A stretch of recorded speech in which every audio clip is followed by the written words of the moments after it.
hands and is not part of this created world. With his own blood, not the blood of goats and calves, he entered the most holy place once for all time and secured our redemption forever. Under the old system, the blood of goats and bulls and the ashes of a young cow could cleanse people's bodies from ceremonial impurity.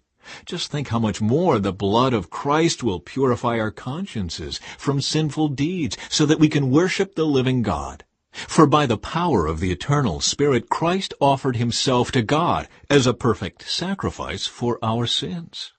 That is why he is the one who mediates a new covenant between God and people, so that all who are called can receive the eternal inheritance God has promised them. For Christ died to set them free from the penalty of the sins they had committed under that first covenant.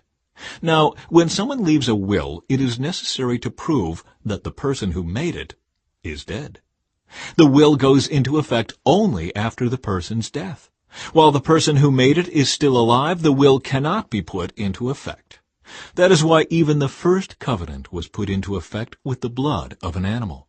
For after Moses had read each of God's commandments to all the people, he took the blood of calves and goats along with water and sprinkled both the book of God's law and all the people, using hyssop branches and scarlet wool.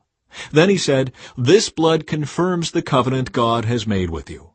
And in the same way, he sprinkled blood on the tabernacle and on everything used for worship. In fact, according to the law of Moses, nearly everything was purified with blood. For without the shedding of blood, there is no forgiveness.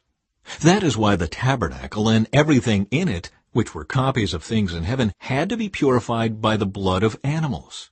But the real things in heaven had to be purified with far better sacrifices than the blood of animals. For Christ did not enter into a holy place made with human hands, which was only a copy of the true one in heaven. He entered into heaven itself to appear now before God on our behalf.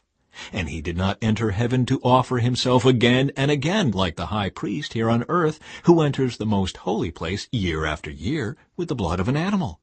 If that had been necessary, Christ would have had to die again and again ever since the world began. But now, once for all time, he has appeared at the end of the age to remove sin by his own death as a sacrifice.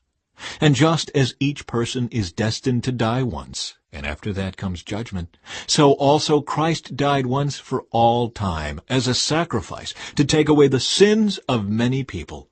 He will come again, not to deal with our sins, but to bring salvation to all who are eagerly waiting for him.